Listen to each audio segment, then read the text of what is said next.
O Vale dos Suicidas é um dos recantos mais sombrios descritos pelos estudiosos do espiritismo. Localizado nas zonas mais densas do umbral, esse vale concentra as dores mais profundas daqueles que, em um momento de desespero, escolheram interromper a própria existência física. Muitos, iludidos pela ideia de escapar do sofrimento terreno, se veem tragados para uma realidade ainda mais dolorosa, onde não há fuga para a culpa, o medo e o arrependimento, que se tornam companheiros constantes. Ali, a atmosfera é pesada, impregnada de lamentos, gemidos e formas sombrias que vagam sem rumo, presos a lembranças do ato derradeiro que os arremessou a essa região de aflição. Nesse ambiente lúgubre, o espírito suicida revive, muitas vezes em ciclos repetitivos, o exato instante de sua morte. O perispírito, envoltório sutil, que conserva a forma humana após o desencarne, ainda carrega as marcas do ato fatal. Assim, quem partiu pelo enforcamento sente uma pressão sufocante no pescoço. Quem se atirou de um precipício sente o impacto interminável da queda. Essa dor não é uma punição imposta por uma força punitiva, mas consequência natural da energia mental carregada de remorso e desespero. A mente, cheia de culpas e medos, molda o ambiente à sua volta, criando o próprio inferno particular, onde cada espírito se isola em sua angústia. O Vale dos Suicidas não foi criado pela vontade divina, mas pela somatória das vibrações mentais dos próprios suicidas. É como se uma nuvem densa, formada por pensamentos de revolta, dor e descrença, se adensasse em uma região específica do umbral, criando um campo magnético propício para que almas afins se atraíssem mutuamente. Nesse cenário, formas pensamento horrendas, criaturas que se alimentam dos fluidos mentais negativos, rondam os espíritos em agonia, intensificando ainda mais a dor e a confusão mental. Para aqueles que lá permanecem, o tempo parece uma eternidade sem esperança, pois a falta de fé e o arrependimento tardio aprisionam a consciência em ciclos intermináveis de autoacusação. Mas, mesmo nesse abismo de dor, a misericórdia divina jamais se ausenta. Equipes de espíritos socorristas, amparados por mentores de alta luz, penetram regularmente nesse vale em missões de resgate. Esses trabalhadores, protegidos por vibrações elevadas, enfrentam as densas camadas de energia sombria e os ataques de entidades vampirizadoras que se alimentam da energia dos desesperados. Com paciência e amor, buscam identificar aqueles cujo coração começa a emitir o mais tênue sinal de arrependimento ou desejo de sair dali. É um trabalho silencioso, que exige coragem, disciplina e uma fé inabalável na regeneração do ser humano. Muitos espíritos, mesmo cercados de socorristas, não aceitam de imediato a ajuda, presos à dor. Alguns acreditam não merecer perdão ou acreditam estar condenados para sempre ao sofrimento. Para esses, a libertação é um processo que se constrói lentamente. É necessária a intervenção de preces sinceras, emanadas de familiares encarnados ou de corações caridosos que, mesmo sem conhecer aqueles sofridos espíritos, intercedem por eles em orações. Cada prece é como um facho de luz que se abre no breu, criando pequenas brechas para que os trabalhadores espirituais consigam agir com maior eficácia. Quando finalmente um espírito decide aceitar ajuda, inicia-se um processo de resgate que pode ser doloroso, mas é imprescindível para a cura. Desprender o suicida das formas pensamento que se agarram a ele, rompendo laços magnéticos doentes. É uma tarefa que demanda tempo e muita energia de amor e proteção. Conduzidos para postos de socorro ou para hospitais espirituais, esses espíritos recebem tratamento específico para suas feridas perispirituais. Lá, a dor física vai aos poucos se dissipando, enquanto médicos e enfermeiros do plano espiritual oferecem instrução moral, apoio psicológico e atividades educativas que reforçam o valor da vida. Um dos relatos mais conhecidos sobre essa realidade é encontrado na obra Memórias de um Suicida, psicografada pela médium Ivan do Amaral Pereira, e ditada pelo espírito Camilo Cândido Botelho. Na narrativa, Camilo descreve com impressionante riqueza de detalhes sua própria experiência após tirar a vida com um tiro na cabeça. Ele relata como se viu em meio a um abismo de trevas, escutando gritos lancinantes, presenciando figuras macabras e sentindo interminavelmente a dor do projétil que atravessou seu crânio. Durante muito tempo, Camilo e outros suicidas vagaram pelo vale, ignorando os chamados de resgate, até que, exauridos, aceitaram o auxílio espiritual que lhes foi oferecido. A história de Camilo ilustra de forma pungente que não existe solução para os nossos problemas no ato extremo de tirar a própria vida. A morte, longe de ser um fim, é apenas a transição para uma nova etapa, onde os conflitos internos persistem, agora despidos do corpo físico que servia de escudo e válvula de escape. O sofrimento moral, por não encontrar distrações mundanas, torna-se ainda mais evidente. Por isso, a mensagem que os espíritos trazem é clara. Precisamos enfrentar nossas dores na Terra, buscar apoio, tratamento, oração e, sobretudo, esperança. Apesar da densidade do Vale dos Suicidas, ele não é uma prisão eterna. Lá, cada espírito encontra a oportunidade de refletir, sofrer o necessário para tomar consciência dos próprios atos e se preparar para uma nova chance de reparação. Muitos dos que conseguem sair desse abismo tornam-se posteriormente trabalhadores dedicados ao resgate de outros sofredores. Tornam-se guias, instrutores, missionários da esperança, provando que toda dor, quando transformada, se converte em luz, capaz de iluminar muitos outros caminhos. Assim, o Vale dos Suicidas nos ensina uma das mais duras e belas lições espirituais. A vida é um dom divino, que não deve ser interrompido, mas sim compreendido em sua totalidade. Toda dor carrega em si uma semente de evolução,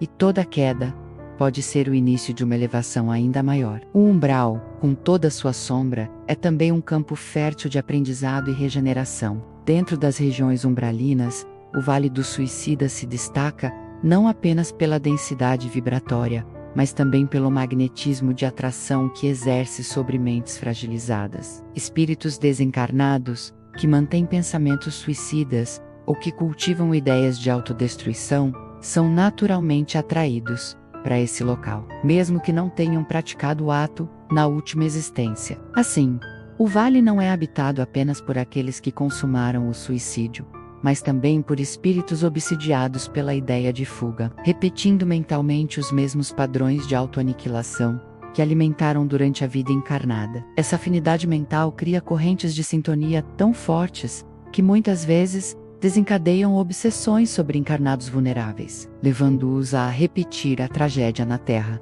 Por isso, muitos médiuns relatam que em suas vigílias espirituais percebem entidades desesperadas, tentando influenciar pessoas em momentos de fraqueza emocional. É um ciclo de sofrimento que, se não for interrompido por intervenções de amor e esclarecimento, perpetua a dor através de gerações. Nesse sentido, o papel das preces coletivas, dos grupos de desobsessão e das casas espíritas é de extrema relevância. Eles funcionam como pontos de luz na crosta terrestre, irradiando energia que atinge o Vale dos Suicidas, criando rotas vibratórias para que os resgatadores espirituais possam agir com maior amplitude. Enquanto isso, no próprio vale, equipes de trabalhadores espirituais experientes se preparam para missões de socorro, que muitas vezes são verdadeiras expedições de alto risco, com vestes protetoras e sustentados por vibrações de elevada frequência. Eles adentram esse território hostil, munidos de instrumentos magnéticos, palavras de conforto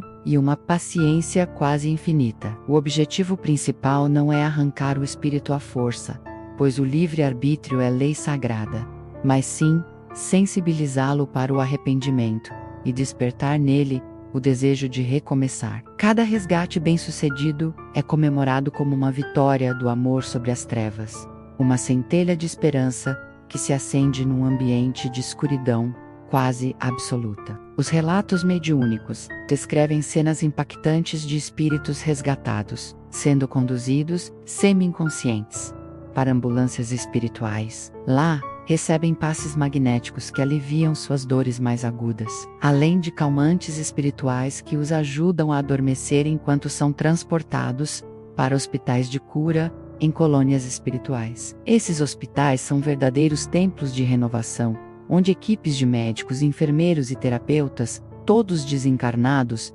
dedicam-se ao tratamento das chagas emocionais e perispirituais de cada recém-chegado. O processo é lento e pode se estender por muitos anos, pois cada mente precisa ser reeducada, libertada dos vícios de pensamento que a conduziram ao ato extremo. Enquanto isso, na Terra, familiares muitas vezes desconhecem o drama espiritual que ainda se desenrola do outro lado da vida. Não raro, acreditam que a pessoa que se suicidou está em paz ou foi imediatamente recebida em planos de luz. Embora o amor divino nunca abandone ninguém, a realidade exige justiça e aprendizado. A dor vivida no vale é o remédio amargo que expurga culpas, recalibra energias e prepara o espírito para um novo projeto de vida. Entender essa realidade não significa espalhar medo, mas sim esclarecer que a vida continua, que nossas escolhas têm consequências e que a esperança jamais deve ser sufocada por pensamentos de desespero. Muitos suicidas relatam, ao recuperarem parte de sua lucidez, que se arrependeram no exato segundo em que consumaram o ato. No entanto, já era tarde para reverter o impacto físico e energético que tal decisão produziu. Esse arrependimento tardio gera uma tortura mental incessante, pois o espírito revive o ato e deseja desesperadamente voltar atrás. Mas precisa enfrentar as consequências naturais de ter cortado, por conta própria, o fio vital concedido por Deus. A dor moral se transforma em combustível para a reconstrução interior, desde que a alma aceite que ainda há futuro e que a lei divina jamais nega a oportunidade de recomeçar. Alguns espíritos, ao serem retirados do vale e tratados nas colônias, tornam-se casos exemplares de superação. Após a cura parcial, eles se voluntariam para trabalhos educativos, visitam as zonas umbralinas para auxiliar outros sofredores, tornam-se instrutores de cursos sobre prevenção do suicídio e atuam em reuniões mediúnicas, esclarecendo encarnados sobre os perigos do ato extremo. É como se suas cicatrizes se transformassem em medalhas de compaixão, provando que até a dor mais profunda pode ser revertida em força para salvar outras almas da mesma queda. Dentro dessa perspectiva, compreendemos que o Vale dos Suicidas não é um local de punição eterna, mas um cenário pedagógico, onde se experimenta a colheita das sementes plantadas e se aprende a valorizar cada segundo de existência. A cada lágrima derramada ali, uma nova página de renovação se escreve, pois a lei de amor sempre triunfa sobre a dor, desde que o espírito aceite caminhar novamente para a luz. É essa certeza que faz dos resgatadores, mentores e espíritos de luz seres incansáveis na luta contra o desespero e o abandono. Para nós encarnados fica o convite à reflexão. Precisamos compreender que a vida na Terra, por mais dura que seja, é uma chance sagrada de evolução. Não importa quão insuportável pareça um problema, sempre haverá uma mão amiga, uma palavra de consolo, uma nova oportunidade que o amanhã pode trazer. O ato de tirar a própria vida não elimina o sofrimento, apenas o desloca para uma realidade onde ele se torna ainda mais evidente, exigindo coragem redobrada para ser enfrentado sem os recursos do corpo físico. Por isso, a fé, a busca de ajuda, o diálogo e a oração são escudos que impedem que pensamentos suicidas se transformem em tragédia. A cada relato de espíritos que conseguiram sair do Vale dos Suicidas, confirma-se uma verdade que ecoa em toda a espiritualidade. Ninguém está irremediavelmente perdido. Mesmo os mais endurecidos, aqueles que se envolveram em crimes graves contra si mesmos, têm, no âmago de sua essência, uma centelha divina que um dia, cedo ou tarde, reacenderá. Essa certeza inspira os trabalhadores do bem a nunca desistirem de uma alma, mesmo que ela se debata no lodo de suas próprias culpas. E é nesse ponto que a importância da prece se revela em toda a sua potência, pois orações sinceras, vindas do fundo do coração, viajam pelo espaço espiritual como ondas luminosas que penetram a escuridão, envolvendo espíritos sofredores num manto de alívio e esperança. Não é raro encontrar, nos relatos de médiuns e estudiosos, casos em que a prece de uma mãe, de um pai ou de um amigo conseguiu abrir uma brecha luminosa no ambiente pesado do vale, permitindo que um resgate fosse realizado com mais facilidade. São lágrimas de amor que lavam a dor,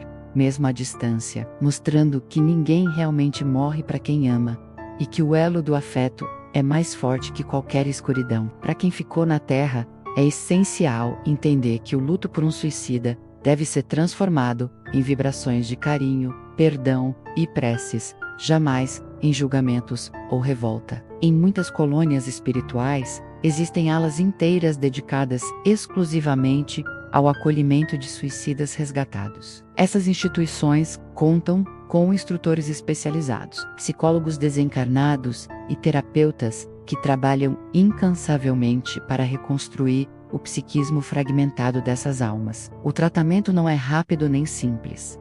Envolve desde terapias magnéticas, passes de reequilíbrio, até a participação em atividades educativas e trabalhos de apoio moral. Muitos recebem tarefas leves, como cuidar de jardins, ajudar em bibliotecas espirituais ou acompanhar grupos de oração. Atividades que ocupam a mente e reacendem o interesse pela vida. Aos poucos, a confiança em si mesma é restaurada, e cada pequeno progresso é celebrado por toda a equipe de trabalhadores espirituais, pois sabem que cada alma resgatada é uma vitória coletiva. Os espíritos superiores ensinam que toda dor tem uma razão de ser, e, embora não possamos entender todos os motivos no presente, um dia compreenderemos a justiça e a sabedoria por trás de cada prova. Eles nos alertam de que a fuga jamais é solução, e que mesmo nos momentos mais escuros, há equipes espirituais prontas para inspirar pensamentos de esperança, intuir caminhos de saída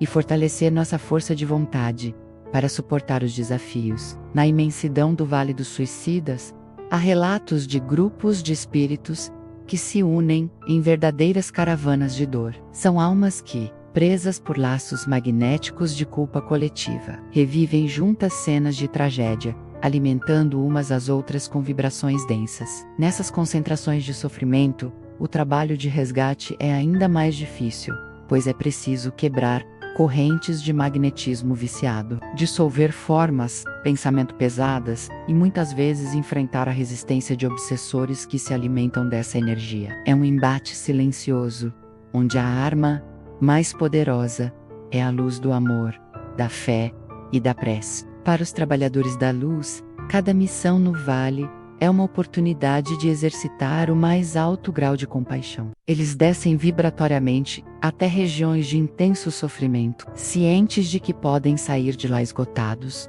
mas levam consigo a alegria de ter resgatado, às vezes, uma única alma que, após eras de dor, decide olhar para o alto e suplicar por uma nova chance. Esse trabalho de resgate é descrito em detalhes em inúmeras obras mediúnicas, mostrando que no além, o auxílio jamais cessa. Há sempre uma patrulha espiritual a rondar as trevas, como sentinelas de esperança que não permitem que o desespero seja a última palavra. Diante de tudo isso, a mensagem que fica é de esperança. Ninguém está condenado para sempre ao Vale dos Suicidas. É um lugar de dor, sim, mas também de recomeço, quando o arrependimento floresce. É um lembrete severo do preço que se paga ao renunciar à dádiva da vida, mas é, acima de tudo, uma oportunidade de aprender, se reconstruir e voltar a tentar. Para nós que ainda caminhamos na Terra,